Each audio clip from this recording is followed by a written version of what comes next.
We're gonna get to listen to Caleb finish an apple.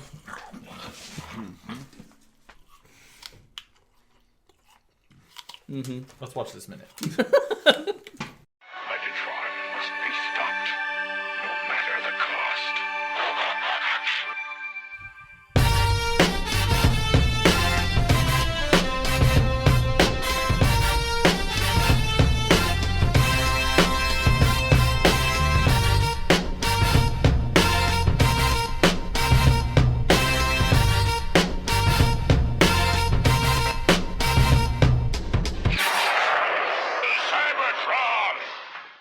Hello, ladies and gentlemen, and this is the Autobot Decepticast, your minute-by-minute breakdown of the 1986 animated Transformers movie. Getting a little sexy with the intro. Trying to switch it up a little bit. This is... Sorry for all you ladies who just came in your pants. I mean, I know that's not what you came here for, but I hope it's what you got out of it. It sets the mood for the love that we feel this minute, right? Yeah, this is a really sexy minute. We gotta try and tone down the ourselves because this is a somber episode. I don't know, man. I'm pretty stoked about it. This is pretty awesome. You can't see the disgusting smile on Caleb's face. I almost look like Megatron at the end of the last minute. Callbacks. This is Aaron speaking. I'm Ryan. I'm Caleb. And we will walk you through this this tender. I don't know if tender is the right word. I mean, oh boy, it's a fucking bummer. With guys. tenderness, we'll try and walk you through this minute, which would be minute 8 of Transformers. Minute the movie. 7 to 8. Okay, 7 to 8. Maybe that's how we need to do it. 7 to 8. Minute 7 to 8. That's easy. We nailed it. 7 to 8. Eight episodes in, we figured it out. Can you say it covers the 7th minute? Oh. It is, I mean, it does cover the 7th minute. Also another way to say that. It's the scene where, all the Autobots die. Not all of them, but I know. All of them in the scene shuttle. die. yeah, they get their butts. There's kicked. not an Autobot in the scene that doesn't They die. all die. And do we?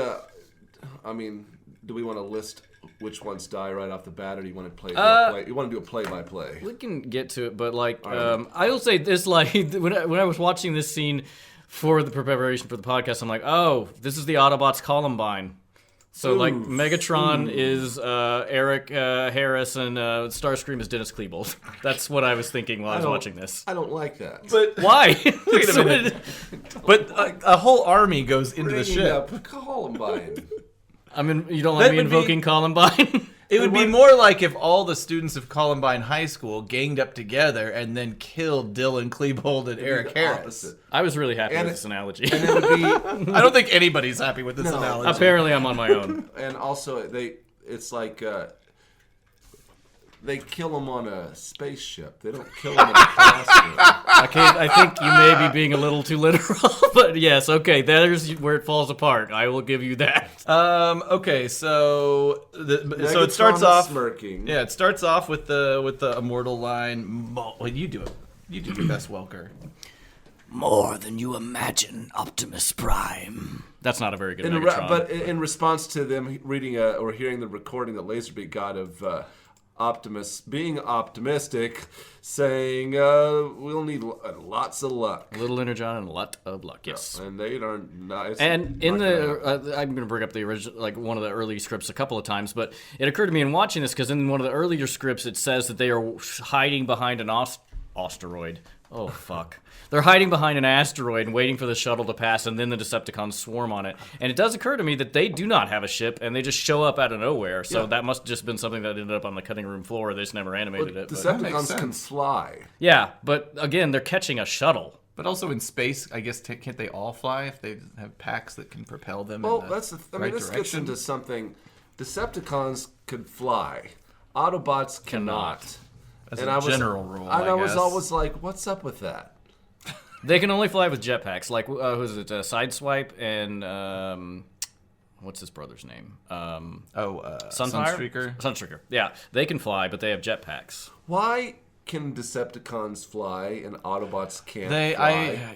I wish I. Why can't the Autobots I take should have on that watched technology? It would be nice to watch the episodes. There are episodes that break down. I don't know if they break down the why, but they do break down that, like, the young Orion Pax pre-Optimus Prime was so like Down to earth. starry-eyed about meeting Megatron Down for to the earth. first time because and flight was a part of like the fact that they could fly was That's a a great part episode. of it. But yeah, don't there know. are original episodes of the first couple seasons where even I think it's Starscream. It's one of the Seekers says Autobots can't fly. Right, yeah. They're just letting you know. So they're flying around in their ship, and of course the Decepticons can just fly up To their ship, yeah. and even though this is a literally- interstellar traveling ship, Right. I guess they have an Yeah. interstellar. And they also didn't. It's not like they got a jump on them. That ship had already left. No, they apparently they can fly super fast. Too. Right. So they bust up, then literally tear a hole in the side of the ship and jump on board. Here's what I think I figured it out, guys. Here, I solved it. The shuttle is capable of long distance flight, but it's slow because they're going to pick up N.R.G. It's a cargo vessel. The Decepticons aren't that far from Cybertron, so they can get there quicker since they're in their small form, but they wouldn't be able to have sustained flight to a long distance location. Apparently, the ship doesn't have any sort of like Radar? or They're too small. ability to detect anything going on outside of the ship. They're too small, but recognizing the fact that they're as big as like a totally detectable thing. They are literally planes, so So they got to get on the ship somehow. So there's this huge explosion, and I'm sure, Ryan, you probably have notes about the science of this and how.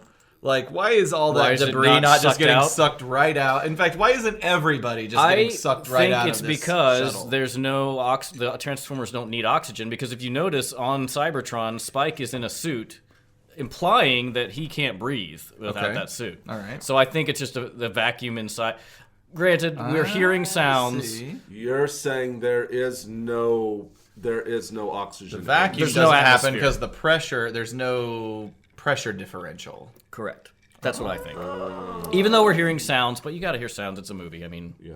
But then why wouldn't? But there, and I guess you could argue that there's some sort of fake gravity going on. But yeah. What I like is how they blow a big hole in the ship, and then rip through and it. then Megatron decides to find another part to rip through. I know, yeah.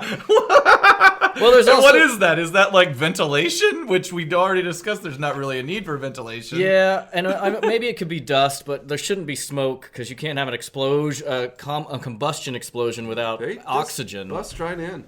So it is real home invasion shit. Yeah. By the way, that a couple things. And it starts really with that part of Megatron saying more than you imagine Optimus Prime is where I sort of thought this, that they just nailed the character designs by this time, especially Megatron just looked so good. Like he just looked perfectly drawn at that point in time. Like his proportions, like there's parts in the series where his face is kind of long. He's got one of these foot face things happening. Yeah. But they've kind of figured out like a squared jaw look for his head and helmet and all that. And it just like they finally kind of at this point where had nailed the designs, I think, really well.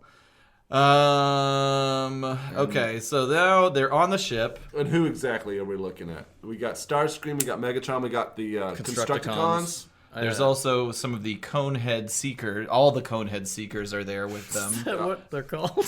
Yeah, that's the That's you didn't a know that? terrible name. That is community vernacular. They bust on. And who's on the ship here that's going to try to... The Autobots? Yeah. Brawn, Ratchet, Ironhide, Prowl, right? That's correct. Some of our old classic G1. Yeah, I mean, I don't really care about Brawn, but I like the other characters a lot. Yeah. And then I get to watch them slaughtered. I'm about to buy a third-party version of Brawn. It looks pretty awesome. I get it. You're better than me. I'm just saying he's a good. I like Brawn. but I never really cared as a for him as a character. character. He's a tough guy. He seems like a dick. Okay. Fuck that guy. Well, he's getting ready to die. So, but he's the first one to run at him. Yep. Go I ahead. just thought of this, but I did remember Brawn actually does pull Prime's trailer in one episode. That's Huffer. Oh, That's damn Humper, it. dude. Fuck. My first Transformer that I have... No, I owned Soundwave and then bought Huffer. Huffer was And then you also- lost him. And then I lost Huffer in the yard for a few years and found him again. Do you still have that? It's Yeah, down it's here. Right over here. It's right over here. It's right over here on the shelf. Awesome. I have Caleb's. All of Caleb's Transformers are technically in my collection I now. don't have... I took some pictures today. We can better put it on here the than Facebook. tomorrow. Or Instagram. So Megatron's mouth is really big.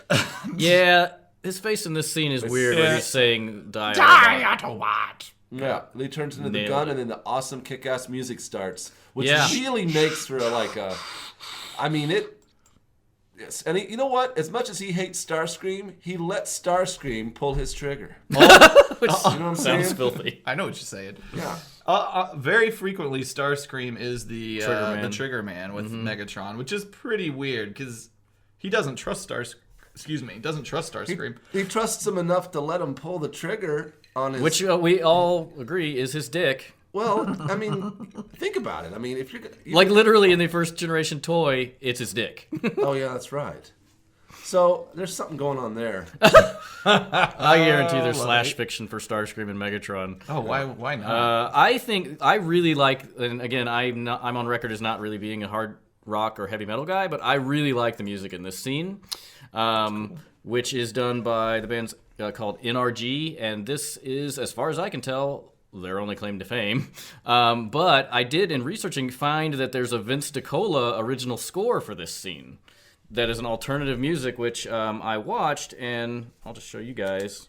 If you guys at home, if you just search on YouTube Transformers, the movie Shuttle Attack, Vince DiCola, it'll come up. It's like Let's load it up on our website too for people. okay, I'll put a link on that.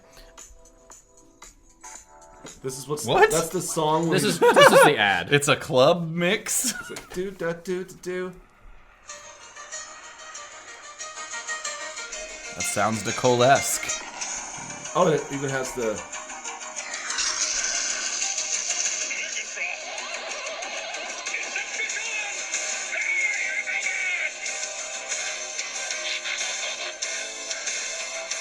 I think they use this exact same Yeah, they music do use later this in the music movie. later. Maybe it was just placement music till they got the. Yeah, it's still pretty intense. It works. They just said- Controversially, I think it does not work. you like? I mean, I like what they went with better. Anyway, The rock band, the N.R.G. I will say this, and you are in the majority of, and I don't understand this, but like all of the comments are like, "Oh, the Vince DiCola score is so much better," and I don't agree at all. Like I think the hard rock version is like it makes the thing feel more suspenseful, more energetic, like, Sinister, even. Yeah. I There's agree an with you energy there. to it that's much more what? hostile energy. What? I'm assuming that NRG is supposed to stand for energy. I don't know that for a fact. yeah, N.R.G. I looked them up. come I on. couldn't find any acronym or any sense of what that's an acronym They appear for. to be like really. I don't. There's. It seems like they might be made up because I can't find anything about this band. Well, I learned that they've opened up for such bands as the Goo Goo Dolls, Extreme, Joan Jett, UFO, Blue Oyster Cult, Judas Priest. But yeah, to your point, That's a big span, actually. it is true. But to your point, I think this is their claim to fame: is that they were on this soundtrack. This Yeah. is it. Yeah. So they're the music that the Decepticons listen to while they're busting. They were getting amped And this before they took over the shuttle. Yeah. This song is called "Instruments of Destruction." That is their song. That I think it works a lot better than the DiCola score. I like it. could take it or leave it. I think that it fits it fits the scene perfectly, just because of the menace behind Yeah. it. But I don't love the song on its own merit. I only love it in the context of this movie. So okay, Braun, pretty nasty shot right there. He's like still sparking and robo bleeding through his back there. I like how Starscream then kind of takes aim and he's sort of like, who's next? What's the next shot to take here? They really are bad at taking cover. The Autobots, like, get behind that chair, buddy. Right, yeah. I mean, Prowl's shot, and they're not great shots either. Also, though, we paused it right here at 7 minutes 37 seconds. What is his name? I can't remember. That is Conehead? that's one of the Coneheads. That's not Ramjet. no. I think it is Dirge. It might be Dirge. He looks. What is he doing? He's like outside of the ship. He's just like looks like he's planking Yeah. out in outer space. He's just floating there. Yeah. So Prowl gets off one shot, Right. and then the Constructicons cut him to pieces. Pretty gruesome death, smoke pouring out of his mouth. So yeah, let's see here. So that is, if I'm not mistaken, I think I took this in my notes. That's Scavenger that takes that shot, and just one shot. He gets hit a couple times, but It was like one shot for me on that one, but and Maybe it goes so. through the front, out the back, I remember even as a kid being like, they died really easily and after all the shots they would take in the cartoon. Yeah. on the show. So this one to me is probably the most gruesome death of just a standard character the in mouth the movie. and the The mouth. eyes, Well, yeah. and also the mouth, the eyes, his face just like is like goes from like it just turns into anguish and Yeah. I guess that they're setting a precedent here with the way he dies. Where like they're saying, okay, viewers, this is real. This is like hunker down because you're in for some. You're into seeing some death. Soundwave's here too. I saw. Soundwave was there. Yeah, he was in the background, I think. So we say hunker down, but it never really gets worse than this scene. I mean, I don't Optimus know. Prime dies, but I feel like the way that Ratchet and Ironhide die, Ironhide in particular in our next episode, is pretty bad. sure. It's not gruesome, I guess. It just emotionally, it's rough. So Ratchet and Ironhide, speaking of, they get out of their chairs and take some or not well placed shots. And the guys are dodging. So I was thinking of this earlier, like who kills who. So my guess is that Starscream being on technically that side of the ship, these Constructicons being on this side of the ship, that I'm guessing Starscream pins down Ironhide and the Constructicons pin down Ratchet here. But then you see that, but then you see Starscream and Megatron finishing the job. Yeah. It's like back and to the left, back and to the left. They're gonna jump Watching all this over is your hard head, for me Jimbo. still. It's rough. It's real rough. Like, yeah, I mean, ugh. And then Megatron transforms out of Starscream's hands, and that is really the end of that. Now, minute. So what have we learned here? That Transformers can die Right. and more. I mean, I are think we going always to die. knew that. We just never saw it. Yeah, but then watching this for the first time, like you saw that and you're like, oh shit, like this is new territory. So, and then like this movie, brutal. Almost none of the Decepticons die permanently in this movie. But it's a fucking Autobot snuff film. They never come back. I mean, except for Prime comes back later. But Hey. Did they, so can we? So, in essence, is Hasbro saying we need to get rid of a bunch of Autobots and introduce a bunch of new Autobots, and we're not really cared about reintroducing that many new Decepticons? well, they or do what? introduce new Decepticons because they don't die permanently. The reason is they're transformed by Unicron. Right.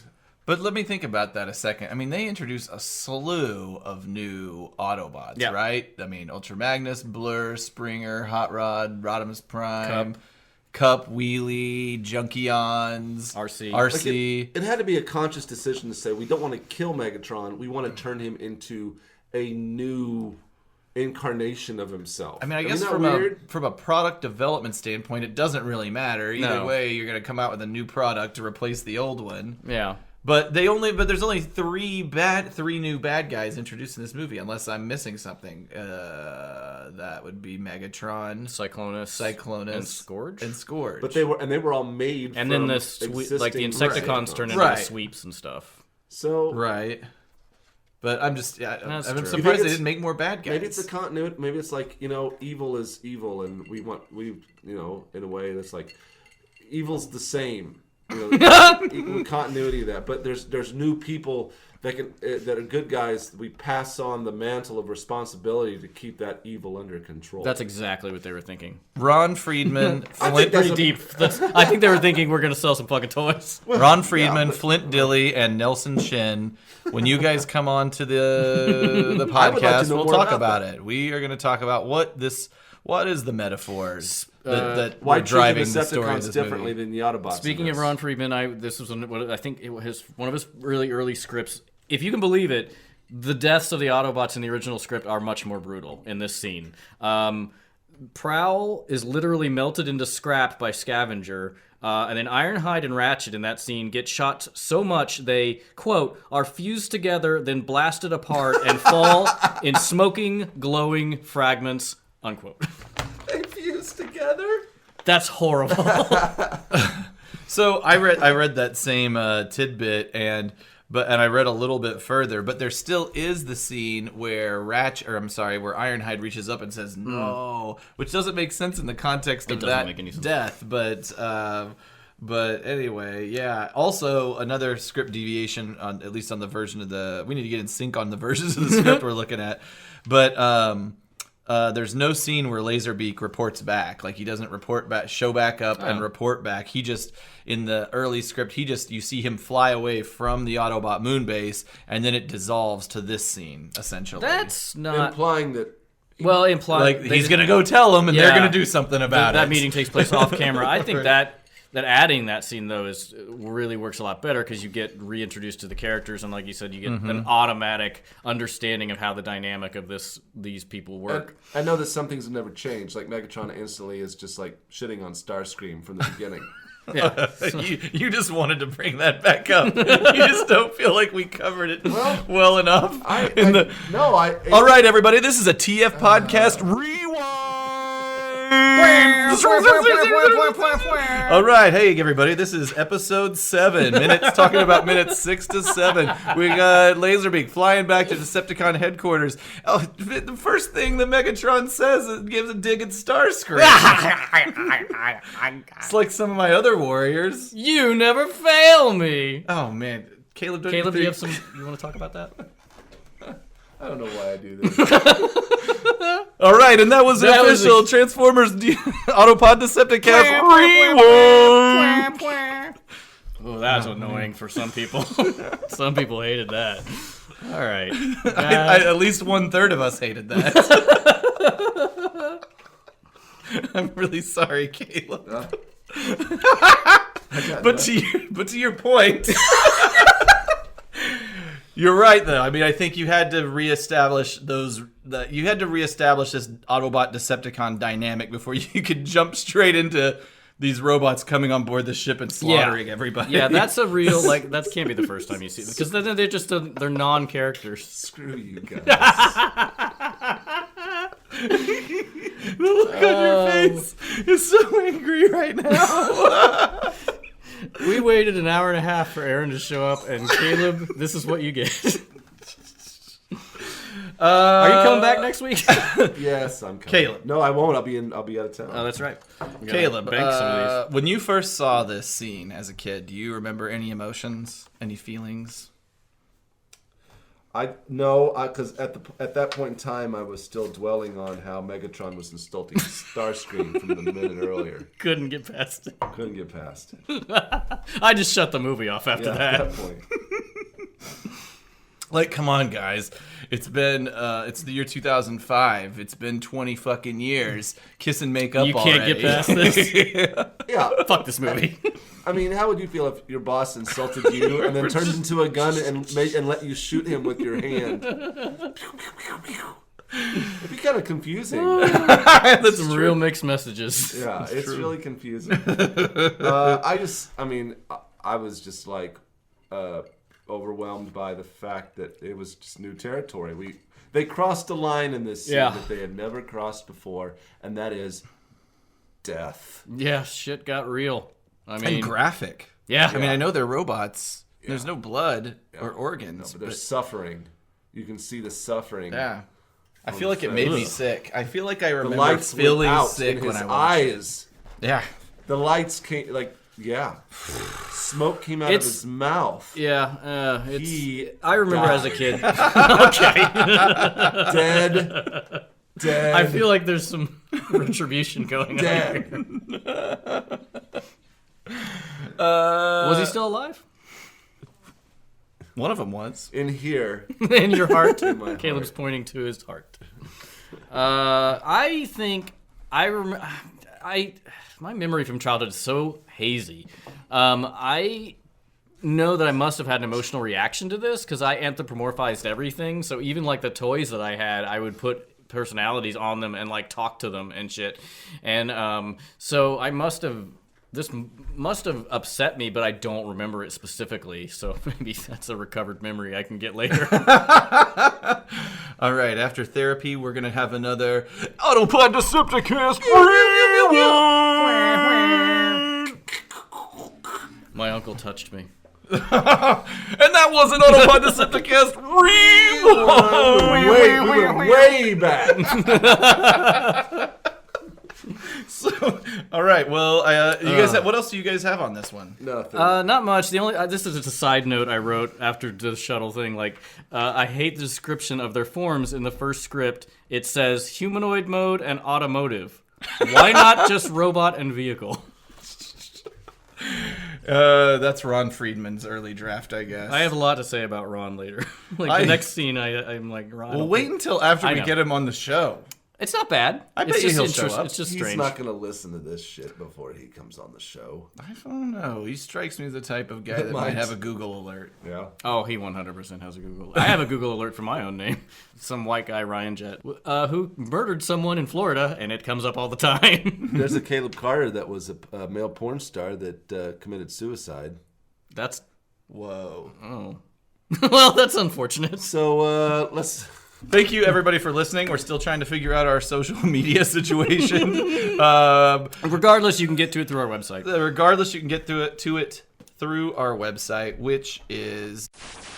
Hi, this is the ghost of Casey Kasem, once again breaking into the broadcast to say that since the recording of this episode, the boys have gotten their collective shit together regarding their social media. They are at APODcast on Twitter, Facebook, and Instagram. For the record, I do not endorse this ridiculous show, and I'm being compelled to record these interstitials by way of a disgusting voodoo ritual. Fuck these guys and their website, AutobotDecepticons.com. Please like, comment, follow, and subscribe. And now here's a very special request coming in this week from Trapped Spirit Forced into Servitude. His request, which I think we can all get behind, is that all three hosts contract blood poisoning and die slowly. Signing off for now, I return you to your regularly scheduled garbage. AutopodDecepticast.com. This has been a distressing episode. We watched All Autobot around. Death and dead porn stars. Well, I'm going to associate the two, and every time I see a robot die, I'm going to get fucking hard. Let's end this episode. All right, Caleb everybody. is lying on the floor. The trauma, plus the trauma at us with our... We were a little rough. I'm sorry, man. It's okay. You're going to write the descriptors to the episodes there, buddy? I hope you have fun in DC. Yeah. We're not going to record without you. You could Skype in. Could. Or Skype blue in. jeans in. You want a blue jeans Why in, is it buddy? called blue jeans? I don't know. It's the name of it. It's not good. It's always fucked up. It's really it's misleading. This is what your company uses? Yeah. Oh, okay. It's Blue like, jeans. let's name our Can you video- get on mic, please? No. This is gonna fucking piss me off when I have to edit this. No, I want to stay back away from All the right. All right, everybody. This has been your episode 8. So please visit our website, like our comment, interact with us.